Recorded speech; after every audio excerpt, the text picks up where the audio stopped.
Aula de termodinâmica número 6. Os temas da aula são a segunda lei da termodinâmica, os processos reversíveis e irreversíveis, os ciclos termodinâmicos, os enunciados de Clausius e Kelvin e máquinas térmicas.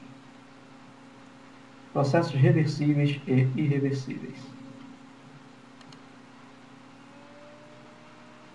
Os objetivos desta aula servem como motivação para a necessidade e a utilidade da segunda lei da termodinâmica, e introduzir os enunciados da segunda lei que sirvam como ponto de partida para a sua aplicação. No exemplo da difusão da tinta em água, eu desejei ilustrar que a experiência diária mostra que existe uma direção definida para os processos espontâneos. A tinta se difundirá na água até que nós não sejamos capazes de dizer onde está a água e onde está a tinta, pois temos, ao final do processo, uma mistura.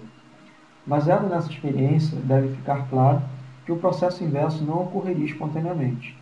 Isto é, a tinta não se separaria da água espontaneamente. O princípio da conservação da energia se aplica num sentido ou outro do processo, mas o processo inverso muito provavelmente não ocorreria. Portanto, o exemplo sugere que nem todos os processos consistentes com o princípio da conservação de energia podem ocorrer. A primeira lei, ou o princípio de um balanço de energia, por si só não permite indicar a direção preferencial, e nem fazer a distinção entre os processos que podem ocorrer e os que não podem ocorrer. Veremos que a segunda lei é capaz de indicar a direção preferencial de um processo e apontar se eles podem ocorrer ou não. Mas antes de chegarmos neste ponto, vamos analisar um outro exemplo. Na figura da esquerda, um gás ideal a alta pressão, contido no recipiente com paredes e êmbolo adiabáticos e uma base diatérmica, espontaneamente se expande à medida que energia é transferida na forma de calor a partir do reservatório térmico. Em consequência, a pressão do gás diminui até que seja igual à pressão atmosférica, como nós podemos ver no estado de equilíbrio, onde a pressão é P2 e o volume é P2. Aqui P2 é igual à pressão atmosférica. Por outro lado, nesta situação, o gás não é capaz de contrair-se espontaneamente sobre o mesmo reservatório térmico, exceto, é claro, se o reservatório térmico for trocado por um outro a temperatura mais baixa. Neste caso, o gás se contrairia espontaneamente. Num caso ou no outro, podemos notar que há uma direção preferencial. O gás se expande absorvendo calor isotermicamente de uma fonte quente. E 2. O gás se contrai cedendo calor isotermicamente, caso a fonte fosse trocada por uma com temperatura menor. Isto é, a transferência de calor se dá espontaneamente de um corpo a alta temperatura para outro de pequena temperatura. Em ambos os casos, a primeira lei da termodinâmica é satisfeita, pois a quantidade de calor é numericamente igual ao trabalho. Porém, a primeira lei não indica a direção do processo termodinâmico. A primeira lei é somente um princípio de conservação de energia. Os processos termodinâmicos reais e que de fato ocorrem na natureza são classificados como processos irreversíveis. Os processos termodinâmicos idealizados pelo homem são classificados como processos reversíveis. Vamos aprofundar agora esses conceitos de reversibilidade e irreversibilidade. Um processo é dito irreversível se o sistema e todas as suas partes, ou melhor, todas as partes de sua vizinhança, não puderem retornar exatamente para seus estados iniciais respectivos, após o processo ter ocorrido. Vejamos agora um exemplo. Um gás a alta pressão e temperatura é confinado num recipiente com êmbolo móvel. Sobre o êmbolo há uma massa M e na lateral desse recipiente há duas plataformas, a plataforma inferior vazia e a plataforma superior com uma outra massa idêntica à primeira, onde nós a diferenciamos apenas pela cor. Vamos considerar que o gás é o nosso sistema e todo o resto é a vizinhança. O experimento consiste em remover a massa que está sobre o êmbolo, que mantém o gás no estado inicial de alta pressão e temperatura. Após remover a massa, colocando-a na plataforma inferior, Espontaneamente, o gás se expande e realiza o trabalho até um estado final de equilíbrio, onde a pressão e temperatura são menores. É muito improvável que o gás se contraia e retorne ao estado inicial. Isto é possível com o auxílio da massa na plataforma superior, que é colocada novamente sobre o êmbolo, aumentando a pressão. Assim, realiza-se trabalho sobre o gás, que acaba retornando ao estado inicial de alta pressão e temperatura. Ao fim do experimento, nota-se que o sistema, o gás, retornou ao estado inicial, mas a vizinhança foi modificada. As duas massas estão na plataforma inferior e trocadas uma pela outra. Este é um processo irreversível. Vejamos agora um processo reversível. Vamos utilizar o mesmo experiência, sistema mais vizinhança. Porém, vamos particionar as massas sobre o êmbolo em um número n massas de ínfimos valores e o mesmo procedimento para as plataformas. Isto é, precisaremos de n plataformas, porém muito próximas uma das outras. O procedimento é arrastar as massas uma a uma para as plataformas, de modo que à medida que retira-se uma massa, quase estaticamente, o gás se expande realizando o trabalho, diminuindo a temperatura e pressão. Quando retira-se a última massa, o estado final é alcançado.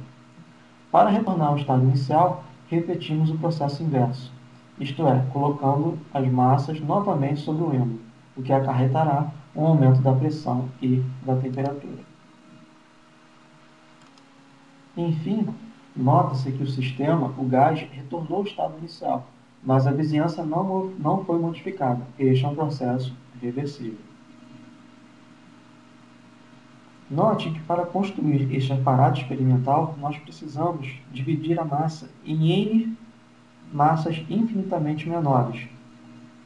E o tempo para realizar esse experimento seria muito maior que o de um processo irreversível. Por esse motivo, dizemos que um processo reversível tenderia ao infinito.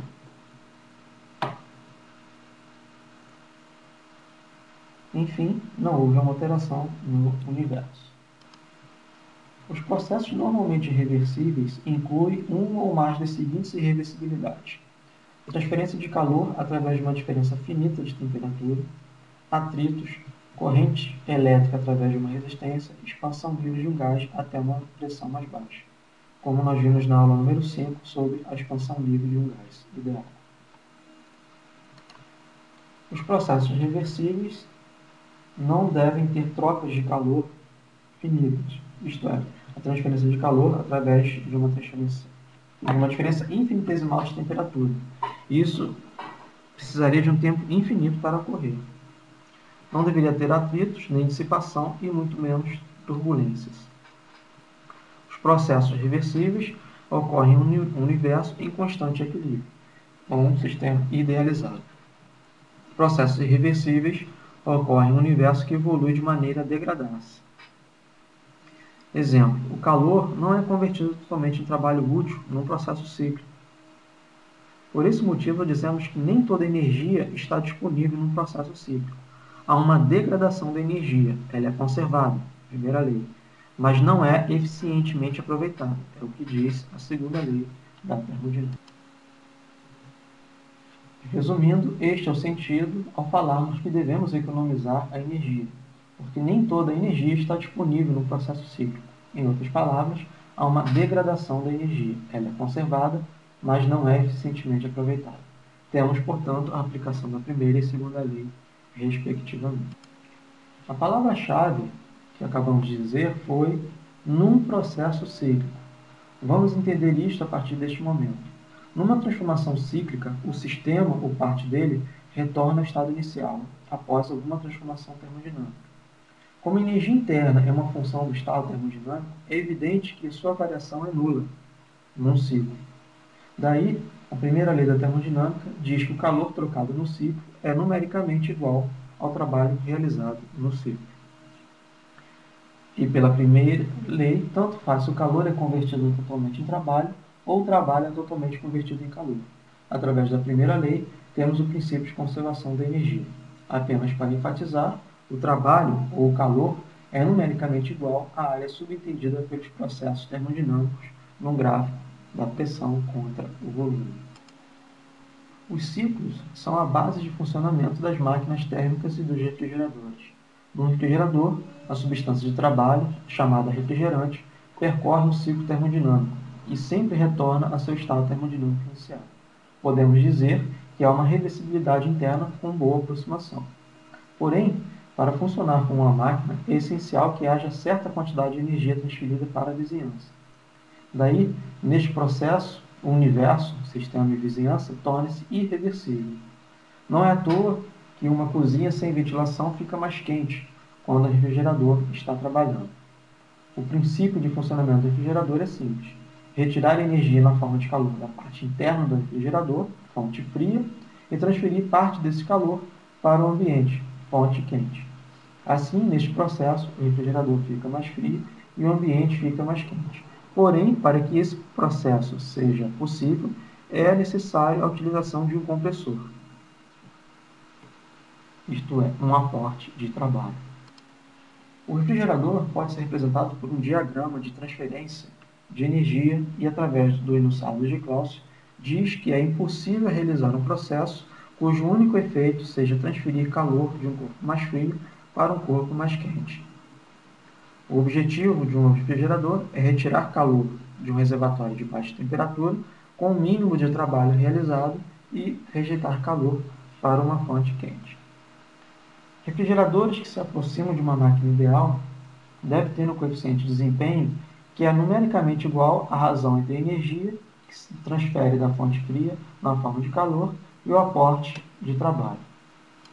No caso de um aquecedor, o coeficiente de desempenho é a razão entre a energia que se transfere da fonte quente na forma de calor e o aporte de trabalho.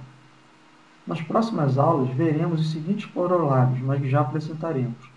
O coeficiente de desempenho de um ciclo de refrigeração irreversível é sempre menor do que o ciclo de desempenho de um ciclo de refrigeração reversível, quando operando entre os mesmos reservatórios térmicos. Todos os ciclos de refrigeração reversíveis, operando entre os mesmos reservatórios térmicos, possuem o mesmo coeficiente de desempenho. No caso das máquinas térmicas, o sentido de operação é contrário ao do refrigerador, se ambos forem reversíveis. O diagrama de transferência de energia, e com o auxílio do enunciado de Kelvin-Planck, diz que é impossível realizar um processo cujo único efeito seja remover calor de um reservatório térmico e produzir uma quantidade equivalente. Se não houvesse um ciclo, seria possível converter todo o calor em trabalho, primeira lei da termodinâmica, mas a substância do trabalho não retornaria ao seu estado inicial e não teríamos uma máquina. Portanto, uma máquina deve operar ciclicamente e, ao fazer isto, deve rejeitar alguma energia de tal modo que a substância retorne ao seu estado inicial. Porém, a vizinhança é modificada. Mede-se a eficiência de uma máquina térmica através da razão entre o trabalho que ela realiza e o calor transferido da fonte quente para a substância de trabalho. Quanto mais próximo da unidade, maior a eficiência de uma máquina térmica, mas deve ficar claro que as eficiências podem ter valores pequenos, mesmo numa máquina reversível.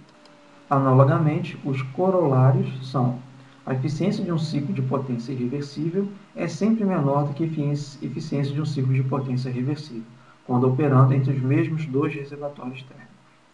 Todos os ciclos de potência reversíveis, operando entre os mesmos reservatórios térmicos, possuem a mesma eficiência térmica. Os enunciados de Kelvin-Planck e de Clausius falam a respeito da eficiência e desempenho das máquinas, mas mais do que isto, impõem limites de eficiência e desempenho às respectivas máquinas. Daí, pergunta-se: qual é o máximo valor teórico do trabalho e como ele poderia ser obtido? 2. Quais fatores poderiam impedir a realização de trabalho máximo? A última pergunta é mais fácil de ser respondida se lembrarmos da irreversibilidade. Quando um processo é irreversível, menos energia é utilizada de modo eficiente, e isto é decorrente dos efeitos dissipativos, por exemplo. Por outro lado, num processo irreversível, não há efeitos dissipativos. Logo, o máximo valor teórico do trabalho deve ser obtido por alguma máquina que seja reversível. Os refrigeradores e máquinas térmicas são, por natureza, irreversíveis, mas nós podemos construir uma máquina idealizada que satisfaça os enunciados de Kelvin, Planck e Clausius, e que seja reversível. Para isto, basta notar que a eficiência e coeficiente de desempenho independe da natureza contida do sistema, da série exata de processos que efetuam um ciclo e deles serem reais, irreversíveis, ou idealizados, reversíveis. A eficiência somente depende das fontes térmicas, logo das suas temperaturas. Veremos na próxima aula que a construção de máquinas reversíveis permite a construção da escala Kelvin de temperatura. E veremos que essa temperatura absoluta é definida em termos das transferências de energia na forma de calor nas fontes térmicas de uma máquina reversível, onde a igualdade é satisfeita. Isto é, a temperatura da fonte fria dividida pela temperatura da fonte quente é igual à razão entre o calor cedido pela fonte fria e o calor rejeitado pela fonte quente, ou vice-versa. A eficiência máxima, ou eficiência de Carnot, pode ser então escrita como 1 menos a razão entre as temperaturas fria e quente, respectivamente. Analogamente, para os refrigeradores, o coeficiente de desempenho máximo é dado como Ti sobre T quente menos T frio.